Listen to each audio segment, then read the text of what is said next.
So এখন বাজে রাত হচ্ছে 3টা। আমরা একটা গানের রিদম সেকশন করছিলাম।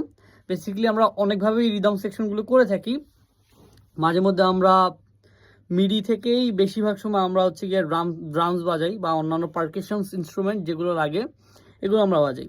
সো আপনি আপনার ক্রিয়েটিভিটি ইউজ করে আপনি কিন্তু অনেকভাবেই আপনি সাউন্ড প্রডিউস করতে পারেন। আপনি চাইলে এটা দিয়ে করতে পারেন। কীভাবে? প্লিজ কিছু একটা দেখাও না। এটা দিয়ে লাইক এইভাবে ধরেন, একটা মাইক্রোফোন দিবেন, মাইক্রোফোন দিয়ে এই সাউন্ডটাকে আপনি মডিফাই করে গানে ইউজ করতে পারেন। সো আপনি যদি আপনার ক্রিয়েটিভিটি খাটান সেক্ষেত্রে দেখা যাবে যে একটা চিপসের প্যাকেটকেও কিন্তু শেকার হিসেবে আপনি চাইলে ইউজ করতে পারবেন। সো আজকে আপনাদের গানে দেখাবো যে অ্যাজ ইউজুয়াল তো থাকি, বাট নর্মালি আমাদের সামনে একটা অক্টোপ্যাড আছে। So basically this is a percussion instrument. So যেহেতু আমাদের কাছে আপাতত তবলা নেই, সো দেখাবো যে তবলা ছাড়াও কীভাবে আমরা একটা ভালো তবলার সাউন্ড এই ডিজিটাল ইনস্ট্রুমেন্ট দিয়ে আমরা প্রডিউস করতে পারি। চলুন এবার তাহলে রেকর্ড করে দেখাই।